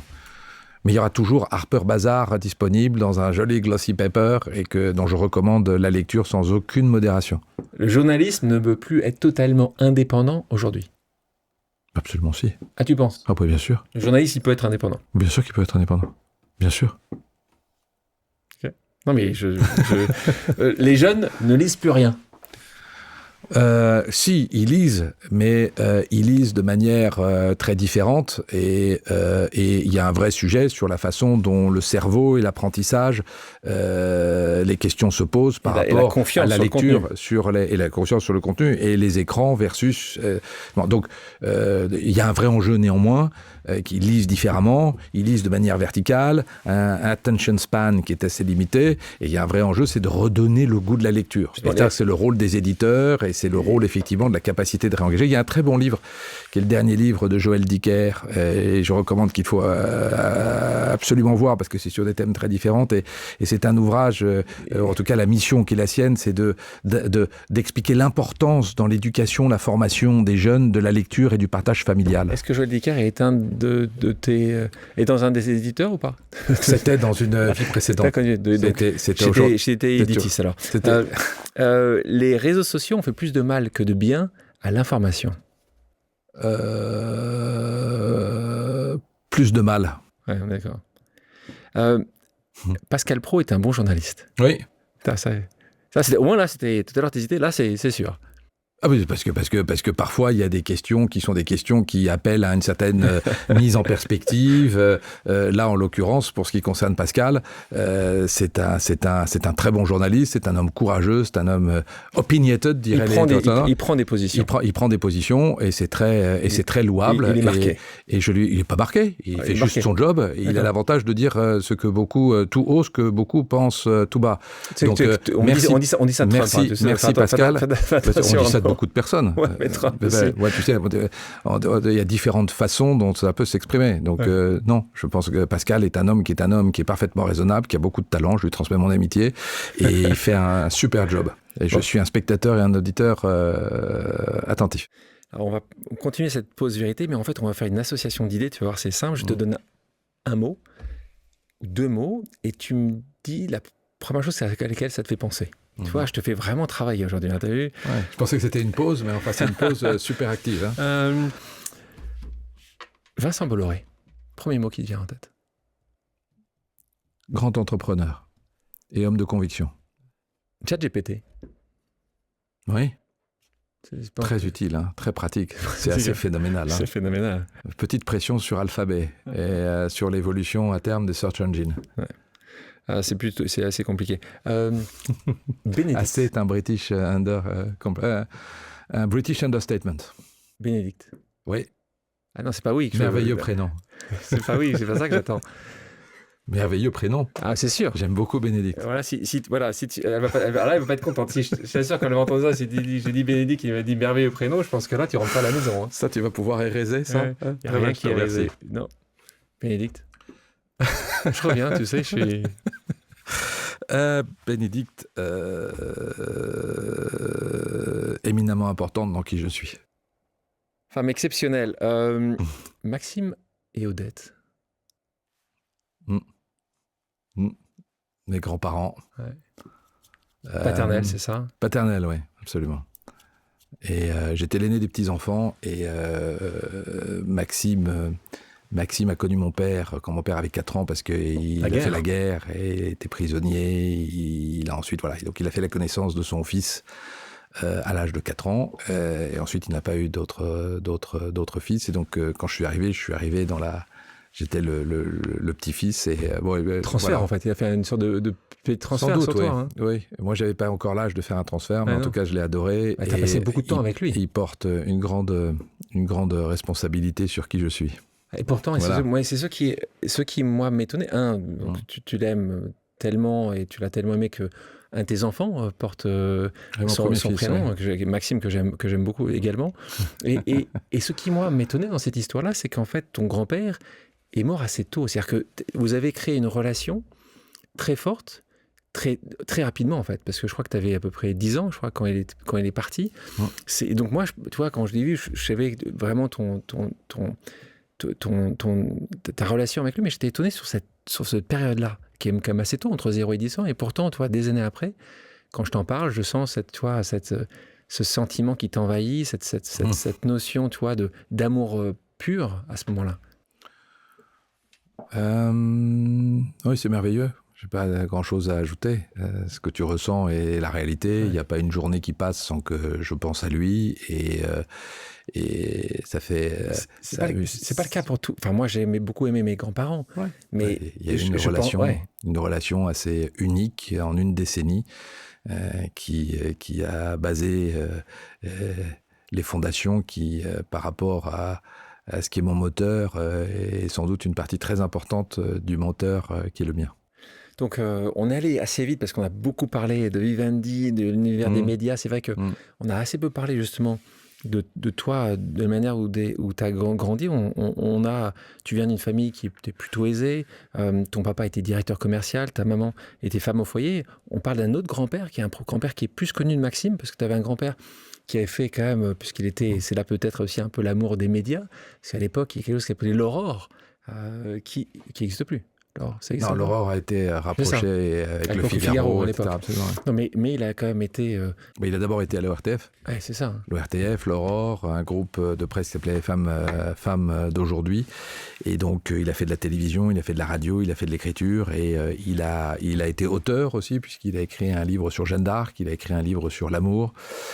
Et la dernière partie de sa vie, pendant plus de 15 ans, il a écrit ce qui est une référence à un dictionnaire dans la collection bouquin, qui est le dictionnaire de la Bible. Voilà. Donc voilà. Donc ça, tu avais aussi ce côté-là, un peu de pression sur cette partie-là. Justement, oui. quand on parle de ces grands-parents, qui t'a beaucoup vu dans ces années jeunes, encore une fois, tes parents t'ont eu tôt, donc tu as passé aussi du temps pour que les gens comprennent pourquoi aussi tu as eu cette relation avec eux. De l'autre côté, tu as un autre grand-père qui était quand même une pointure dans l'univers des médias. Toi, comment... Et on est la conséquence de notre enfance, hein, la plupart du temps, chacun d'entre nous. Comment toi, tu as géré ça justement avec tes propres enfants ? Vous avez, avec Bénédicte, 4 enfants géniaux. Comment vous avez géré ça, justement, toi, en étant présent, mais en devant travailler énormément ? Enfin, comment tu fonctionnes pour pas forcément répéter les mêmes erreurs que forcément nos parents commettent, hein, ça arrive quand même, et qu'on essaie d'en faire un peu moins. Voilà. Donc, comment toi, tu as géré ça ? Je ne sais pas si je l'ai géré, je l'ai vécu. Tu as fait de ton mieux. J'ai fait de mon mieux. S'il y avait avec maintenant le regard, j'aurais aimé peut-être être plus disponible, passer plus de temps, mais finalement, je ne pense pas qu'il y a le bon truc à faire et pas le bon truc à faire. C'est la façon dont on le vit.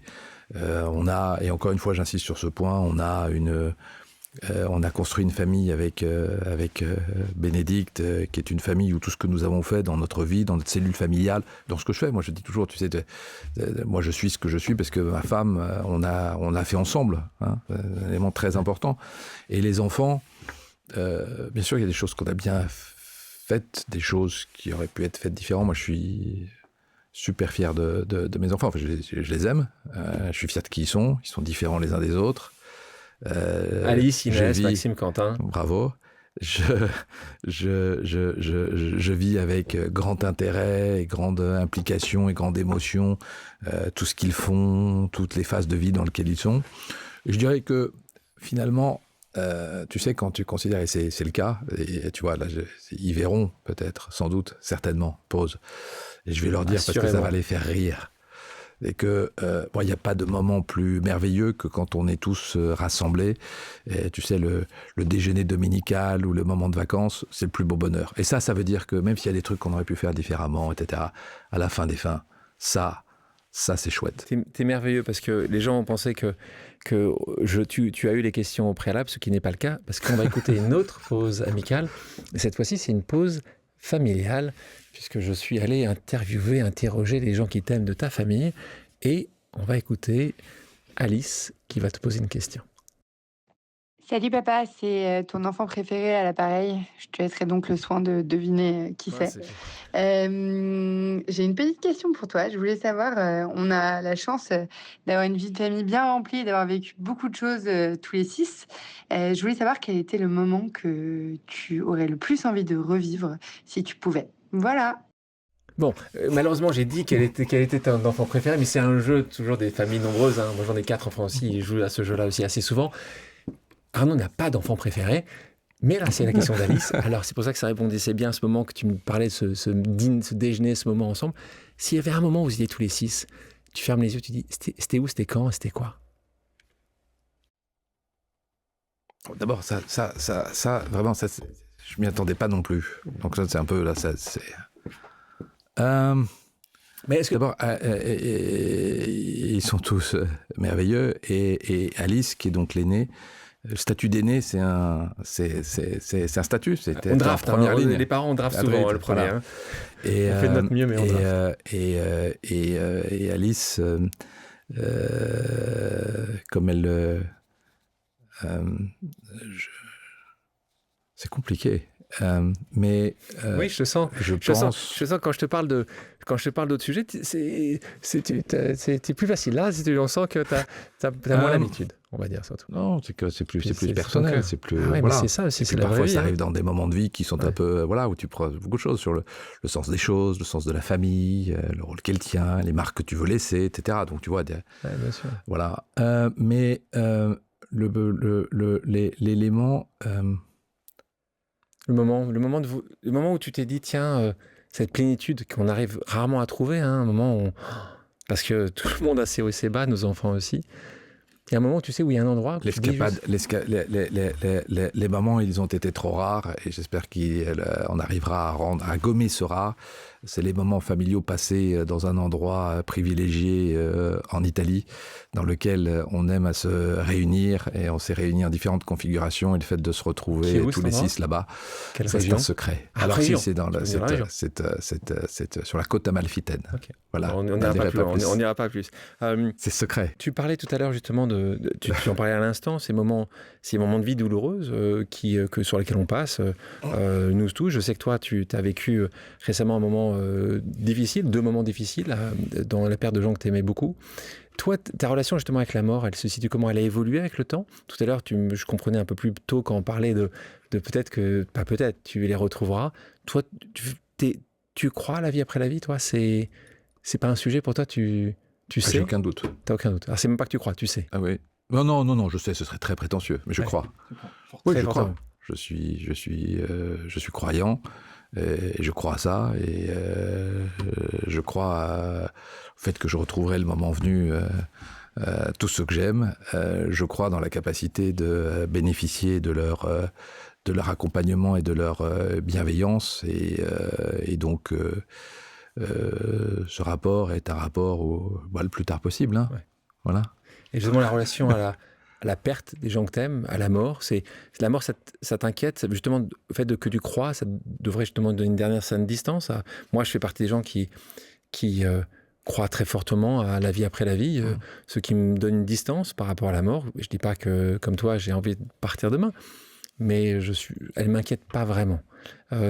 Toi, et j'ai perdu mon papa l'année dernière, mon frère il y a 7 ans, enfin, les épreuves de la vie m'ont marqué fortement également. Toi, justement, est-ce que le fait de perdre aussi des très proches t'ont fait évoluer, ou en fait, c'est juste une douleur supplémentaire, ou tu te sens aujourd'hui différent qu'il y a encore quelques mois? Je me sens aujourd'hui différent d'il y a quelques semaines. Quelques semaines. Voilà. Donc, sérénité par rapport à cette perspective que l'on sait inéluctable, mais donc exigence de plus en plus importante quant à la façon dont je vis chaque seconde qui s'écoule, et le fait de pouvoir me dire le moment venu, de ne pas avoir de regrets. Et ça te fait, justement, en parlant de pas de regrets, ça te fait vouloir faire les choses différemment, faire les choses plus rapidement, de passer du temps, comme tu disais tout à l'heure, peut-être l'été, vraiment, de se débrancher un peu de ton téléphone quand il sera pour passer, ou en fait, tu penses que l'appréciation va être juste différente de ce que tu vis? Non, plus d'exigence quant à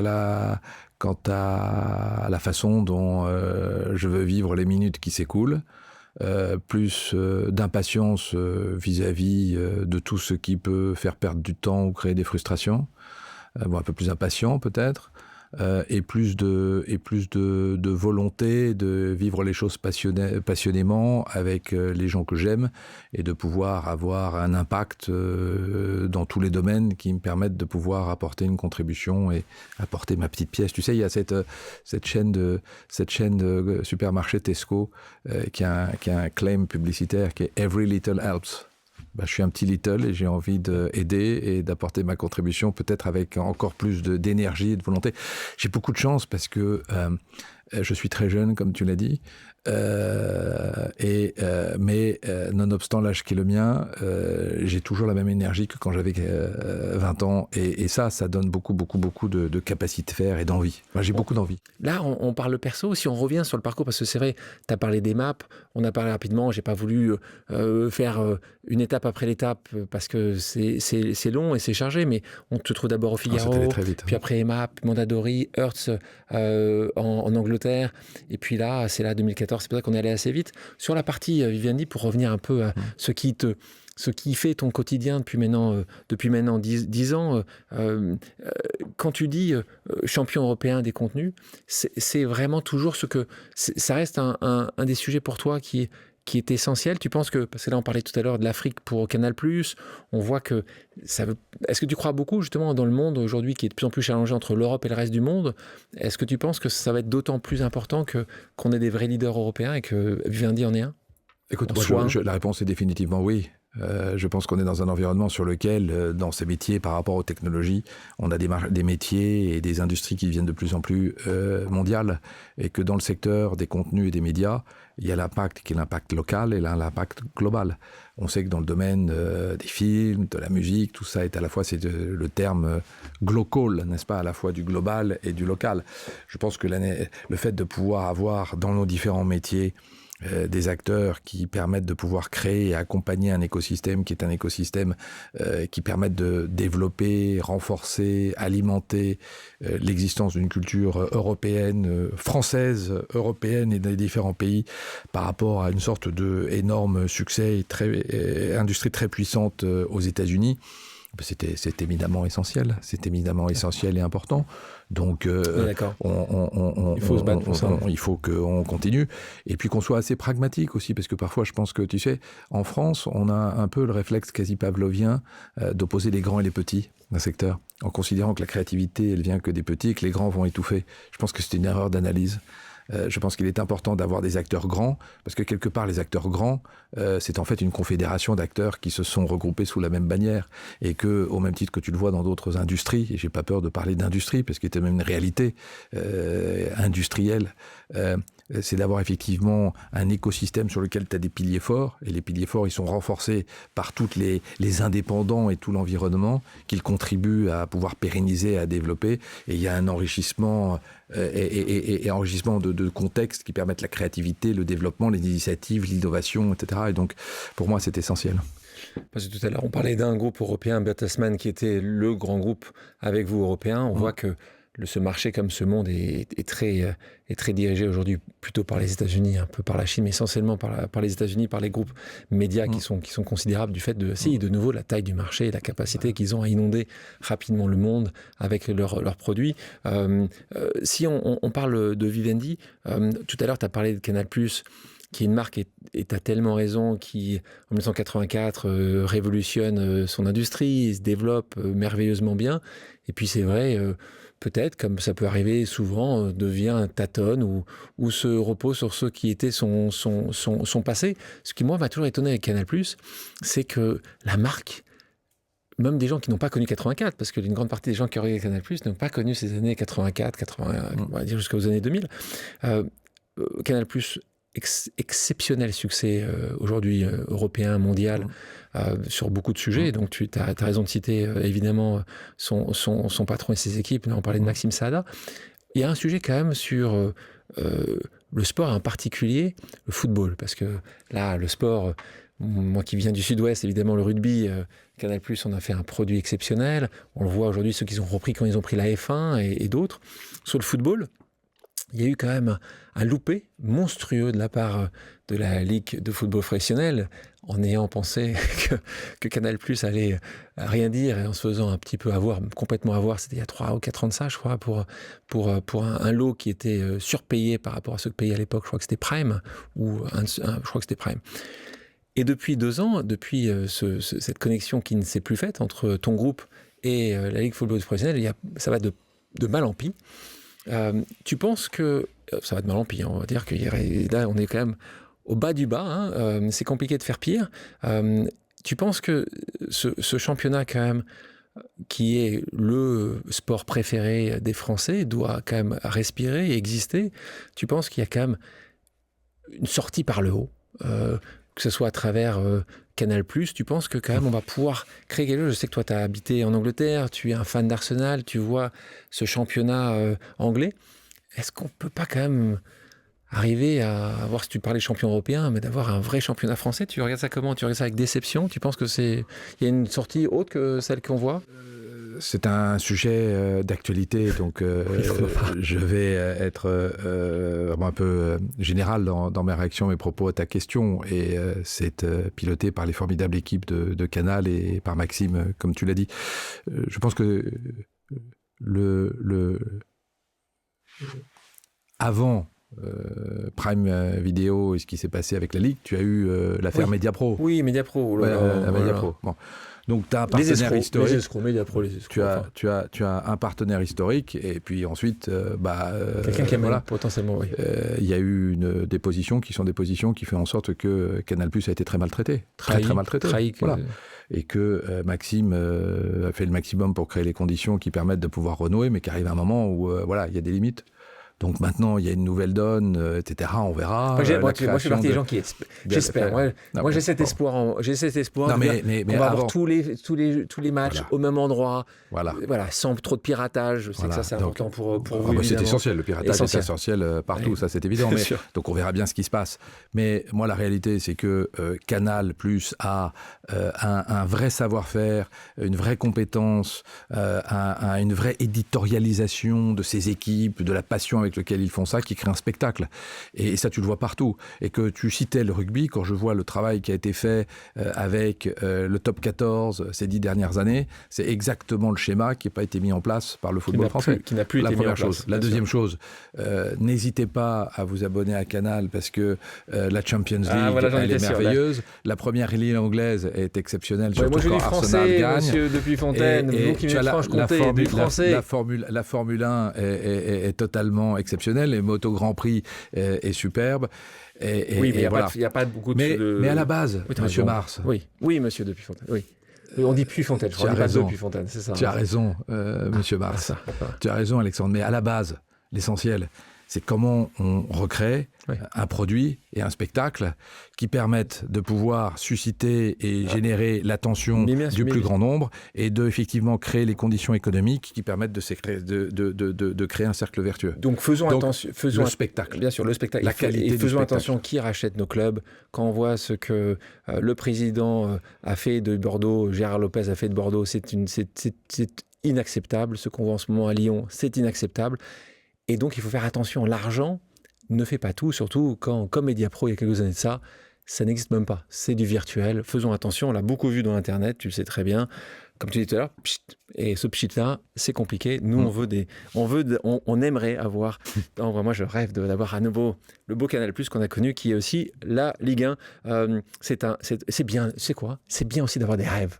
Et moi, ça, c'est un truc que j'aimerais bien avoir. La vie appartient à ceux qui croient à la beauté de leurs rêves. Et une vie réussie, c'est un rêve d'adolescent réalisé dans l'âge adulte.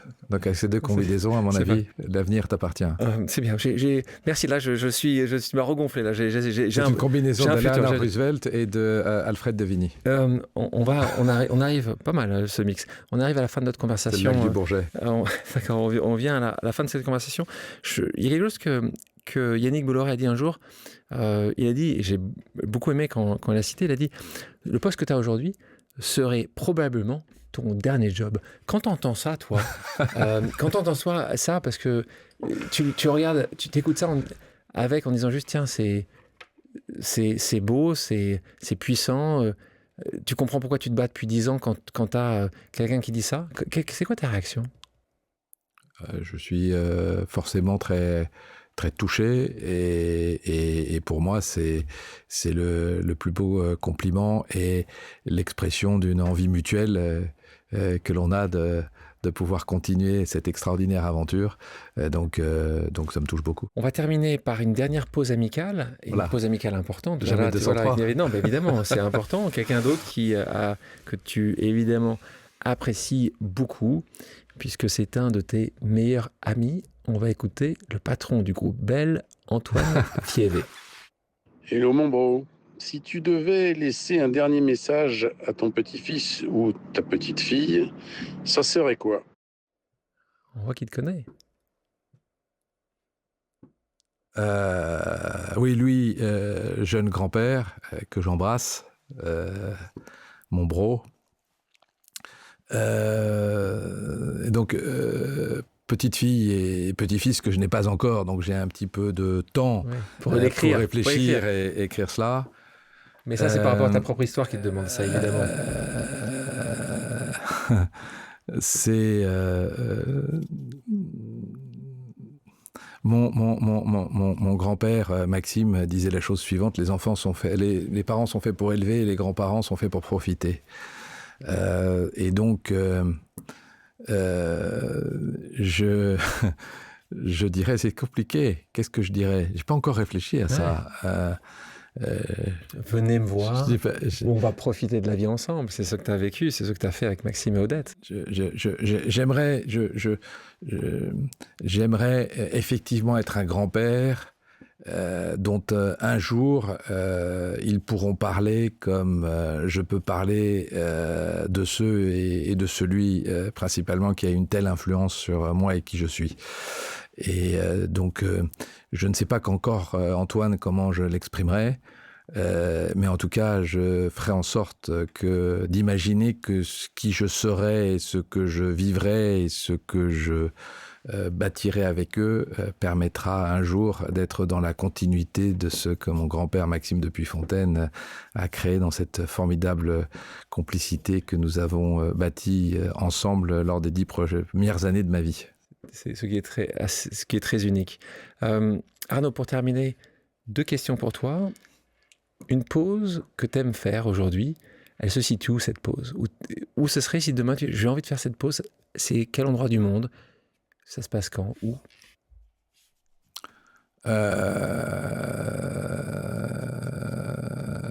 Tu sais, j'aime beaucoup cette côte amalfitaine.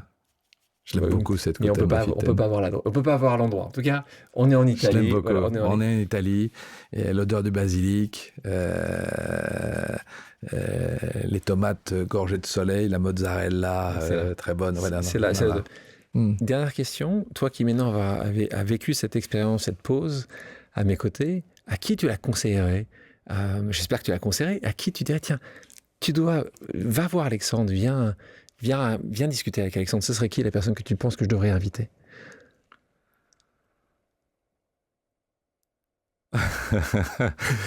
Et là, tu me dis Cyril Hanouna.